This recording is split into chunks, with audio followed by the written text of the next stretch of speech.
أعوذ بالله من الشيطان الرجيم بسم الله الرحمن الرحيم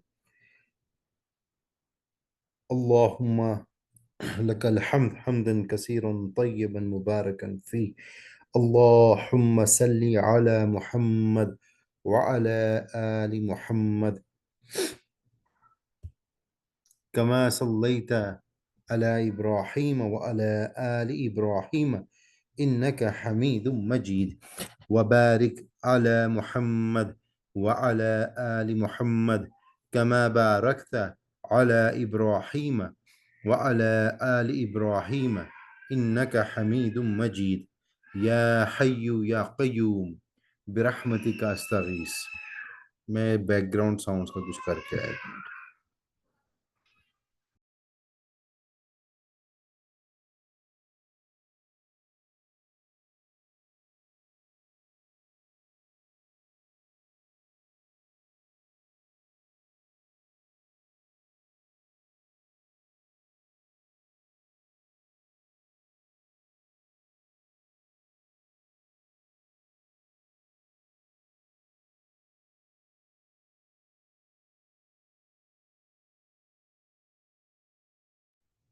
يا حي يا قيوم برحمتك استغيث أصلح للشان كله ولا تكلني إلى نفسي طرفة عين اللهم لا مانع لما أعطيت ولا معطي لما منعت ولا ينفع ذا الجد منك الجد.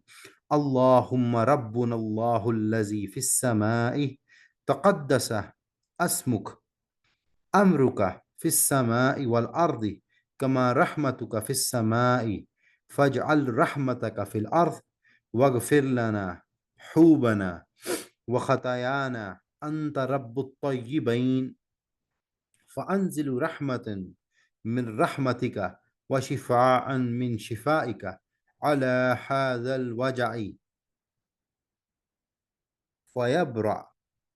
بسم الله أرقيك من كل شيء يؤذيك من شر كل نفس أو عين حاسد الله يشفيك.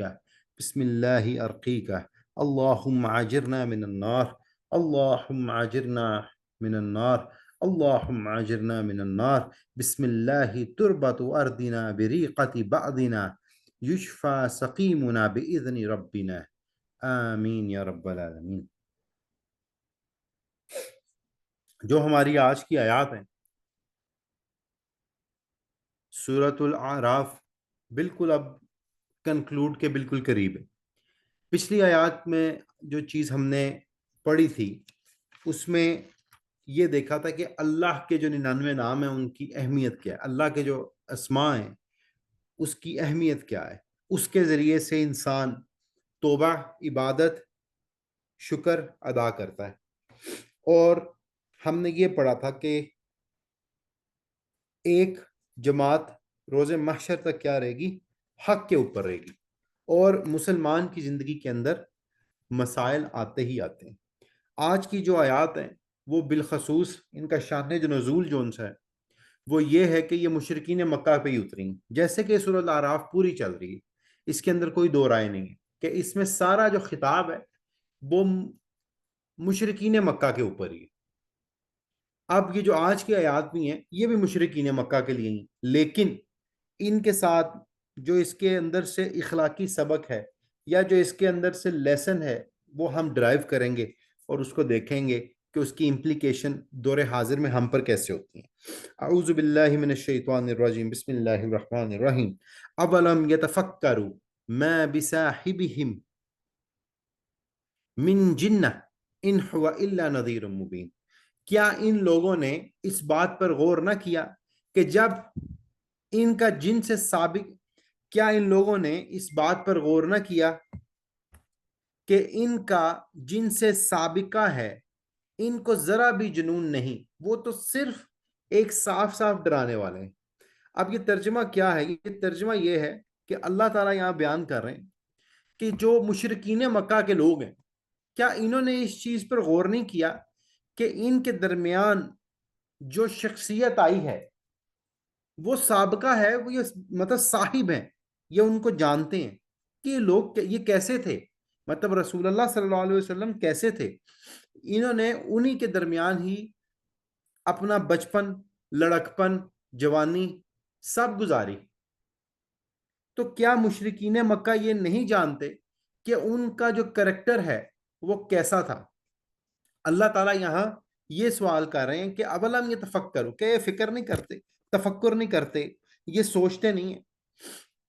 آپ یاد کریں کہ رسول اللہ صلی اللہ علیہ وسلم نے صفا کی پہاڑی پر کھڑے ہو کر قریش کو جمع کیا اور ایک ایک قبیلے کا نام لے کر ان کو نصیحت کی، ڈر سنایا، اور پہلے یہ بھی کہا کہ کیا اگر میں تم کو کہوں کہ اس پہاڑ کے پیچھے سے ایک لشکر تم پر حملہ آور ہو رہا ہے تو کیا تم اس بات پر یقین کرو گے؟ سب نے کہا کریں گے۔ پہلے سب مان گئے، مشرکین مکہ، قریش کے سب لوگ مان گئے، لیکن جیسے ہی رسول اللہ صلی اللہ علیہ وسلم نے یہ کہنا شروع کیا کہ اللہ کی عبادت کرو، اس کے سوا کوئی الہ نہیں، تو جو مکہ کے مقیم تھے انہوں نے کہنا شروع کر دیا نعوذ باللہ کہ یہ دیوانہ ہو گیا، حق پہچاننے سے انہوں نے انکار کر دیا۔ اب آپ دیکھیں کہ اسی طرح کی آیات اللہ تعالیٰ نے مکی دور میں کئی جگہوں پہ ریپیٹ کی ہیں، جو کہ ہم بارہا دیکھیں گے، لیکن سورۃ الاعراف کے اندر یہ آیات کیا ہیں؟ بالکل اختتام کی آیات ہیں کہ اب مکی دور کے 13 سال مکمل ہونے والے ہیں، اور اب بھی اللہ تعالیٰ اتنے غفور الرحیم ہیں کہ مشرکین مکہ کو ڈر ہی سنا رہے ہیں، ان کو یہی وارن کر رہے ہیں کہ اب تو فکر کر لو، اب تو دیکھ لو کہ جو رسول اللہ صلی اللہ علیہ وسلم ہے وہ کوئی اپنے مقصد کے لیے نہیں آئے ہیں، وہ کیا کر رہے ہیں؟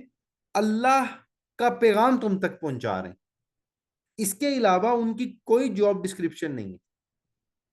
یہی چیز یہ وہی صاحب ہیں جو یہ کرتے ہیں، جیسے اللہ تعالیٰ سورۃ التکویر میں فرماتے ہیں وَمَا صَاحِبُكُمْ بِمَجْنُونَ، اور تمہارا ساتھی دیوانہ نہیں، مطلب صاحب ساتھی وہ دیوانہ نہیں، کیونکہ اہل مکہ نعوذ باللہ رسول اللہ صلی اللہ علیہ وسلم کو دیوانہ سمجھتے تھے، اور یہ تب سمجھتے تھے جب انہوں نے دعوت حق لانچ کی، اس سے پہلے تک آپ کو صادق اور امین کے لقب دیے ہوئے تھے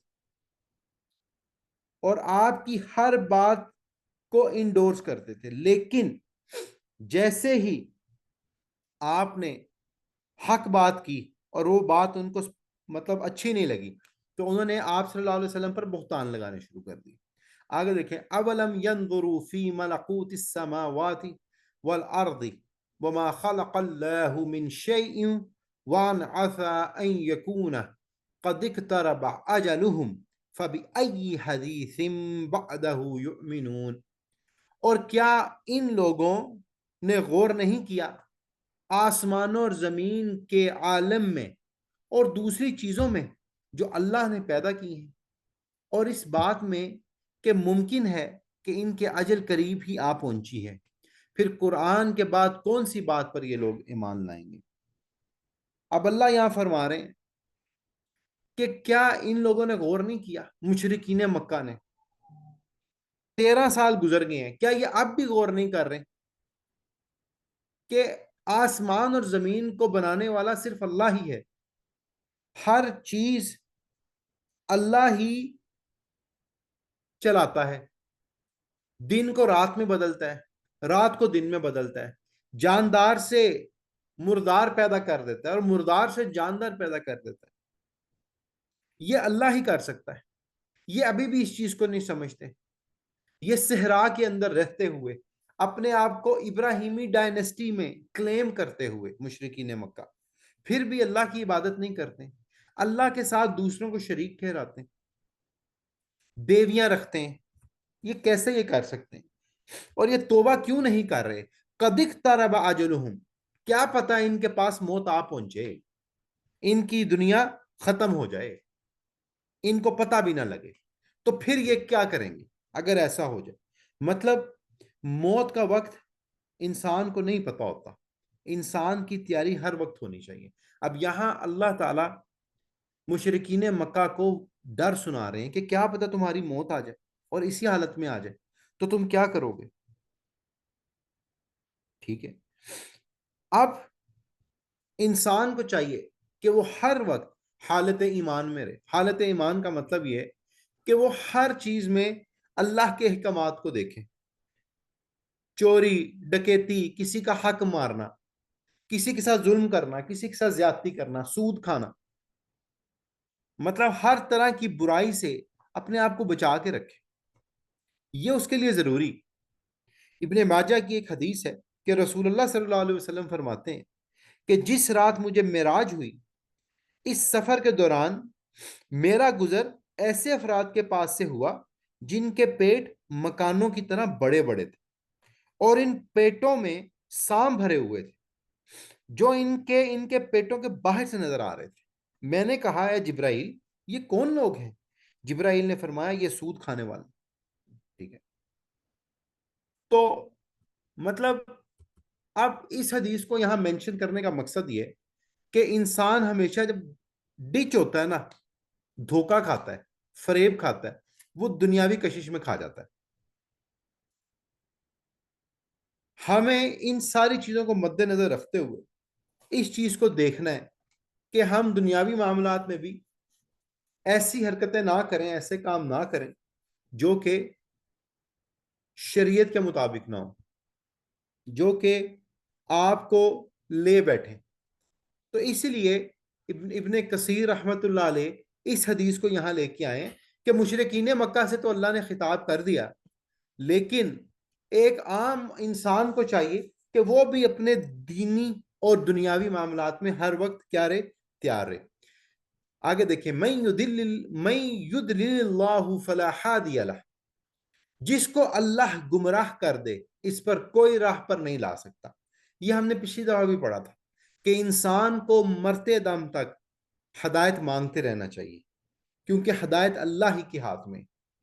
وَيَذَرُهُمْ فِي طُغْيَانِهِمْ يَعْمَهُونَ، اور اللہ ان کو ان کی گمراہی میں بھٹکتے ہوئے چھوڑ دیتا ہے. اگر اللہ نے ارادہ کر لیا کہ کسی کو گمراہ کرنا ہے تو پوری دنیا اس کو ہدایت نہیں دے سکتی. اس کی بڑی بڑی اگزامپلز ہمارے معاشرے کے اندر ہیں.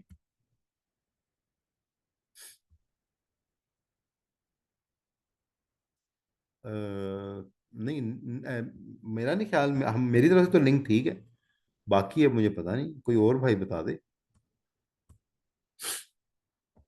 اگر اس طرح کا کوئی مسئلہ ہے تو.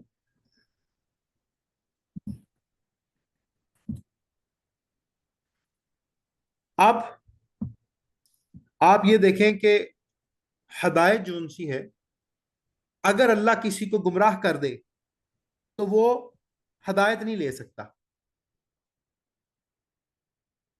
اور اگر یہ ارادہ اللہ نے کر لیا تو پھر اس کو کوئی نہیں بدل سکتا. رسول اللہ صلی اللہ علیہ وسلم نے عبداللہ بن ابی کے لیے مغفرت کی دعائیں کر دی. اللہ نے منع کر دیا، بائک پہ آپ یہ کام نہیں کریں گے. پوچھنے اس سے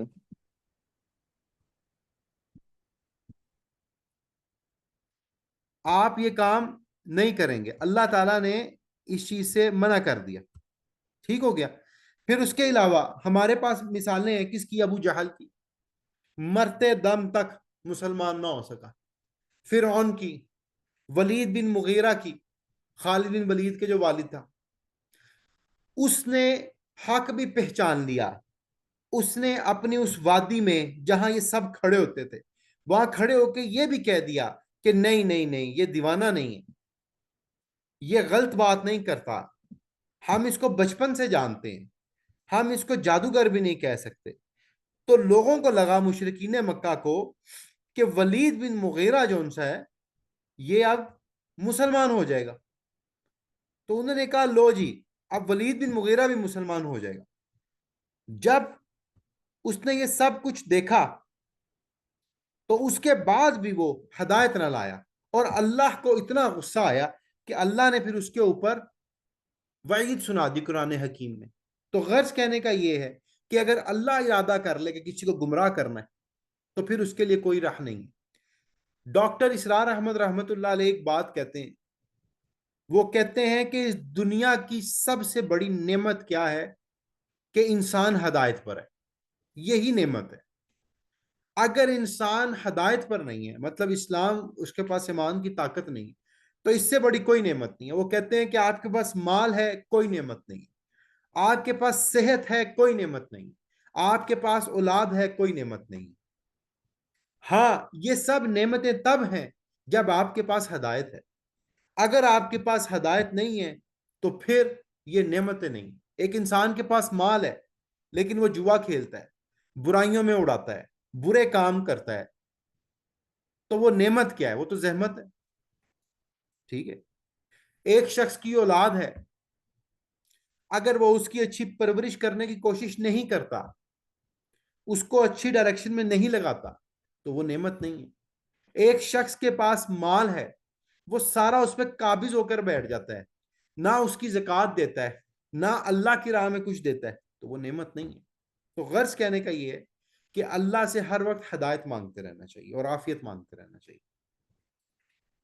آگے کیا ہے؟ یسألونک عن الساعۃ ایان مرساہا قل انما علمها عند ربی لا یجلیها لوقتها الا هو ثقلت في السماوات والارض لا تعتيكم الا بغتة يسألونك كأنك حفي عنها قل انما علمها عند اللہ ولكن اکثر الناس لا يعلمون. یہ لوگ آپ سے قیامت کے متعلق سوال کرتے ہیں. کون لوگ؟ مشرکین مکہ. کہ اس کا وقوع کب ہوگا؟ آپ فرما دیجئے کہ اس کا علم صرف میرے رب ہی کے پاس ہے. اس کے وقت پر اس کے سوا اللہ کے کوئی اور ظاہر نہ کرے گا. مطلب قیامت کا سوال کرتے تھے مشرکین مکہ جب رسول اللہ صلی اللہ علیہ وسلم ان کو ڈر سناتے تھے. تو اللہ تعالیٰ فرما رہے ہیں آپ صلی اللہ علیہ وسلم کو کہ یہ جو شیخی بگاڑتے ہیں کہ اے محمد قیامت کب آئے گی، یہ کام یہودی بھی کرتے تھے، مطلب عیسائی بھی کرتے تھے بعد میں مدنی دور میں. تو یہ مکی دور ہے تو مشرکین مکہ کر رہے ہیں. تو اللہ فرماتے ہیں کہ آپ ان کو بتا دیں کہ اس کا علم صرف اور صرف اللہ کے پاس ہی اور کسی کے پاس نہیں. وہ آسمانوں اور زمین میں بڑا بھاری حادثہ ہوگا. مطلب جب قیامت آئے گی تو it is the biggest accident on the universe. آسمان اور زمین میں بڑا بھاری حادثہ ہوگا. وہ تم پر محض اچانک آ پڑے گی. مطلب اس کے لیے ٹائم نہیں ملے گا، مہلت نہیں ملے گی، وہ اچانک آ جائے گی. وہ آپ سے اس طرح پوچھتے ہیں جیسا گویا آپ اس کی تحقیقات کر چکے ہیں. مطلب جیسے کہ رسول اللہ صلی اللہ علیہ وسلم کو پتہ ہے، وہ اس طرح آپ سے پوچھتے ہیں جیسے آپ کو اس چیز کا پتہ ہے. آپ فرما دیجئے کہ اس کا علم خاص اللہ ہی کے پاس ہے لیکن اکثر لوگ نہیں جانتے. اب آپ دیکھیں کہ اس سے یہ عقیدہ علم غیب بھی کلیئر ہوتا ہے کہ رسول اللہ صلی اللہ علیہ وسلم کو اللہ نے جو بتایا ان کو وہی پتا تھا، جو نہیں بتایا وہ نہیں پتا تھا. یہ تو اسی طرح ہی ہے کہ جس طرح ایک شخص پوچھے کسی کو کمپنی میں کہ یار مجھے بتاؤ میری پروموشن کب ہوگی، تو آگے سے بندہ کہ یار تو مینوں انج پوچھنا ہے مینوں ہی پتا ہے. ٹھیک ہے. اب اللہ تعالیٰ یہاں یہی کہہ رہے ہیں کہ یہ آپ سے ایسے پوچھ رہے ہیں جیسے ساری تحقیق آپ کر چکے ہیں، حالانکہ ایسا نہیں ہے. اصل میں کیا ہے کہ یہ علم خاص ہے، یہ صرف اللہ ہی کے پاس ہے. رسول اللہ صلی اللہ علیہ وسلم نے فرمایا قیامت اس وقت تک قائم نہ ہوگی جب تک سورج مغرب سے نہ نکلے گا. جب سورج مغرب سے نکلے گا اور لوگ دیکھ لیں گے تو سب ایمان لے آئیں گے. یہی وہ وقت ہوگا جب کسی کے لیے اس کا ایمان نفع نہیں دے گا. یہ ہم نے پہلے بھی پڑھا ہوا کہ قیامت کی 4 نشانی ہیں، اگر وہ ظاہر ہو گئی تو کسی کا ایمان اس کو نفع نہیں دے گا. جو اس سے پہلے ایمان نہ لایا ہوگا، جس نے ایمان کے بعد عمل خیر نہ کیا ہوگا، پس قیامت آ جائے گی. اب کیا ہوگا؟ اور مثالیں آپ صلی اللہ علیہ وسلم نے کیا دیں؟ اور 2 آدمی کپڑا خرید و فروخت کے لیے پھیلائے ہوں گے، ابھی خرید و فروخت نہیں ہو چکی ہوگی اور قیامت آ جائے گی. مطلب ایک شخص ہے وہ کپڑا پھیلائے گا، دوسرا اس کو دیکھ رہا ہوگا اور قیامت آ جائے گی. یہ اسی طرح ہی ہے جس طرح اللہ تعالیٰ یہاں کیا فرما رہے ہیں کہ مہلت نہیں ملے گی، قیامت آ جائے گی. ٹھیک ہے.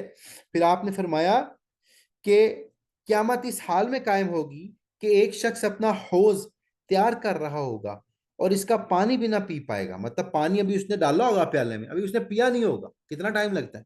سیکنڈز، مطلب ملی سیکنڈز. لیکن قیامت آ جائے گی، پتہ نہیں لگا گا۔ قیامت اس حال میں آئے گی کہ ایک شخص اپنا لقمہ اپنے منہ کی طرف اٹھائے گا اور اسے بھی کھا نہیں پائے گا تو قیامت آ جائے گی۔ تو غرض کہنے کا یہ ہے کہ اللہ کے نبی نے نشانیاں تو بتا دیں، لیکن یہ نہیں بتایا کہ جو قیامت ہے وہ کس طرح قائم، مطلب کس وقت قائم ہوگی۔ یہ چیز جو ہے وہ اللہ کے نبی نے کلیئر نہیں کی۔ اسی طرح ایک اور حدیث میں آتا ہے کہ ایک دفعہ جبرائیل علیہ السلام رسول اللہ صلی اللہ علیہ وسلم کے پاس آئے، اور کس حالت میں آئے کہ انسان کی شکل میں، ٹھیک ہے، اور انہوں نے آ کے آپ صلی اللہ علیہ وسلم سے کچھ سوال کیے، ٹھیک ہے۔ اب اس سوال میں سے ایک سوال یہ بھی تھا، مطلب میں آپ کو حدیث پڑھ کے سنا دیتا ہوں، زیادہ بہتر ہوگا، یہ ہم نے پہلے پڑھی ہوئی ہے، ریفریش ہو جائے گی۔ اچھا، اب جب وہ آئے تو انہوں نے پوچھا آپ صلی اللہ علیہ وسلم سے، یا رسول اللہ ایمان کسے کہتے ہیں؟ آپ نے فرمایا ایمان یہ ہے کہ تم اللہ کے وجود اور اس کی وحدانیت پر ایمان لاؤ، اس کے فرشتوں پر ایمان لاؤ، ٹھیک ہے، اس کے رسولوں پر ایمان لاؤ، اور یوم القیامہ پر، آخرت کے آنے پر ایمان لاؤ، ٹھیک ہے۔ پھر اس شخص نے پوچھا، مطلب جبرائیل نے پوچھا اسلام کیا ہے؟ آپ نے فرمایا اسلام یہ ہے کہ تم خالصتاً اللہ ہی کی عبادت کرو اور کسی کو اس کا شریک نہ ٹھہراؤ، نماز قائم کرو، زکوٰۃ فرض ادا کرو، رمضان کے روزے رکھو۔ پھر اس نے پوچھا احسان کے متعلق کہ احسان کیا ہے؟ آپ نے فرمایا احسان یہ ہے کہ تم اللہ کی عبادت اس طرح کرو کہ گویا تم اسے دیکھ رہے ہو، اگر یہ درجہ نہ حاصل ہو تو پھر یہ تو سمجھو کہ وہ تم کو دیکھ رہا ہے۔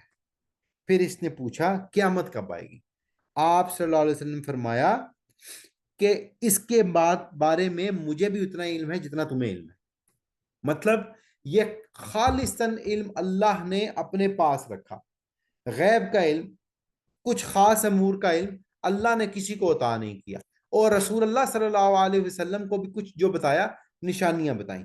ایک اور حدیث میں آتا ہے کہ آپ جب معراج پہ گئے تو آپ نے اس چیز کو باقی انبیاء سے بھی سنا، اور ان کو بھی قیامت کے متعلق نہیں پتا تھا، صرف نشانیاں پتا تھی، ٹھیک ہے۔ اب آج کی جو آخری آیت ہے وہ کیا ہے؟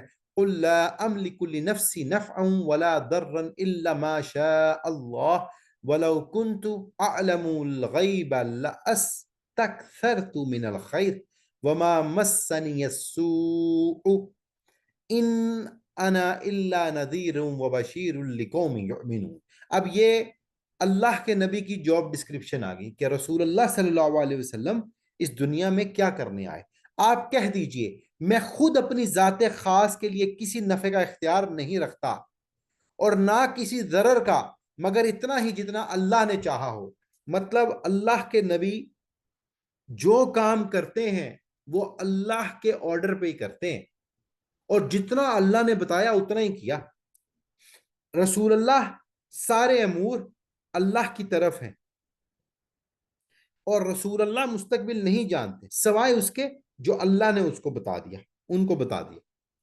اگر رسول اللہ صلی اللہ علیہ وسلم، یہ جو پہلی آیت ہے نا کہ نفع والی آیت، کہ اگر میں جانتا ہوتا تو میں سارا نفع اپنے لیے اختیار کر لیتا، اس کا مطلب کیا؟ اس کا مطلب یہ ہے کہ اگر رسول اللہ صلی اللہ علیہ وسلم کو غیب کی خبر ہوتی تو وہ بہت سارا کیا کرتے؟ اپنے لیے خیر جمع کر لیتے۔ دیکھیں نا، اللہ کے نبی تو ہر وقت عبادت کرتے تھے، وہ اپنے درجات بلند کرنے کے لیے، صالح عمل کرنے کے لیے جلدی کرتے۔ اگر ان کو پتا ہوتا کہ یہ قیامت آ گئی اور یہ ہو جائے گا تو وہ کیا کرتے؟ وہ سارا علم خیر اپنے لیے اکٹھا کر لیتے کہ جلدی جلدی میں سارے عمل کر لوں، سارا منافع اپنے لیے اکٹھا کرتے۔ لیکن ایسا ہرگز نہیں۔ رسول اللہ صلی اللہ علیہ وسلم کی زندگی کے جتنے اعمال ہیں وہ جبری نہیں ہے، وہ اختیاری اور مستقل ہیں۔ آپ نے جو عمل کیا مستقل کیا۔ آپ نے سارے سال کے روزے 365 دن نہیں رکھے، ہر ماہ 3 دن رکھے، لیکن مستقل کیا۔ آپ نے اپنے اوپر جبر نہیں کیا، مستقل عمل کیا، اور یہی چیز اللہ کو پسند ہے، بجائے اس کے کہ آپ جبرن اپنے اوپر زیادہ عمل کریں، مطلب پیشنیٹ ہو جائیں۔ ہمارے ہاں لوگ سمجھتے ہیں کہ ہم کوئی بھی کام اتنا زیادہ پیشنیٹ ہو کے کریں کہ اس میں خشوع اور خضوع کا ایلیمنٹ ختم ہو جائے۔ جس طرح ایک شخص طواف کر رہا تھا اور اس کے بزرگ تھا، اس کے بچے اس کو اٹھائے ہوئے تھے، تو آپ نے کہا کہ تم سواری پہ طواف کیوں نہیں کرتے؟ تو اس نے کہا کہ اس نے منت مانگی ہوئی تھی کہ میں پیدل اسی طرح کروں گا طواف، تو آپ نے کہا تھا کہ اس کا کوئی فائدہ نہیں۔ مطلب دین میں آسانی ہے، مشکل نہیں ہے۔ ام المومنین اما عائشہ سے کسی نے پوچھا کہ رسول اللہ کے عمل کی کیفیت کیا ہوتی تھی؟ کیا آپ کسی خاص عمل کے لیے کچھ ایام مخصوص فرما لیتے تھے؟ انہوں نے فرمایا نہیں، آپ کا عمل دائمی ہوتا تھا، اور تم میں سے کون اس قدر استطاعت رکھتا ہے جتنی استطاعت رسول اللہ صلی اللہ علیہ وسلم رکھتے ہیں۔ دائمی کا مطلب یہ ہے مستقل، مکمل، اور مطلب ایزی اڈاپٹڈ۔ جب رسول اللہ صلی اللہ علیہ وسلم کو پتا لگا کہ 3 صحابہ نے یہ نیت کی ہے کہ میں آج کے بعد پوری عمر روزے رکھوں گا، ایک نے کہا میں شادی نہیں کروں گا، تو جب آپ کو پتا لگا آپ نے خفا ہوئے اس سے، آپ نے کہا کہ ایسا ہرگز نہیں، میں روزے رکھتا بھی ہوں، چھوڑ بھی دیتا ہوں، مطلب شادیاں بھی میں نے کی۔ تو غرض کہنے کا یہ ہے کہ آپ نے دین کو سکھایا، اور یہ آیت اس کی عکاسی ہے کہ قُلْ لَا أَمْلِكُ لِنَفْسٍ نَفْعًا وَلَا ضَرًّا إِلَّا مَا شَاءَ اللَّهُ، کہ اگر مجھے سب کچھ پتا ہوتا تو میں سارا نفع اپنے لیے خاص کر لیتا، لیکن ایسا نہیں ہے۔ اللہ کے نبی کوئی مضرت ہی مجھ پر واقع نہ ہو، میں تو محض بشارت دینے والا، ڈرانے والا ہوں، اور لوگوں کو ایمان بتانے والا ہوں۔ جس طرح سورۃ المریم میں آتا ہے فَإِنَّمَا يَسَّرْنَاهُ بِلِسَانِكَ لِتُبَشِّرَ بِهِ الْمُتَّقِينَ وَتُنذِرَ بِهِ قَوْمًا لُدًّا، ہم نے اس قرآن کو تیری زبان میں بہت ہی آسان کر دیا کہ تو اس کے ذریعے لوگوں کو خوشخبری دے اور جھگڑالو لوگوں کو اس سے ڈرائے۔ تو غرض کہنے کا یہ ہے، مجھے اور آپ کو، ہر خاص اور عام کو چاہیے کہ وہ اپنا عمل عین سنت کے مطابق کرے، جس میں خشوع خضوع زیادہ ہو اور انسان کے لیے اپنی تکلیف اور تھکاوٹ کم ہو۔ سبحانک اللہم و بحمدک، اشہد ان لا الہ الا انت، استغفرک و اتوب الیک۔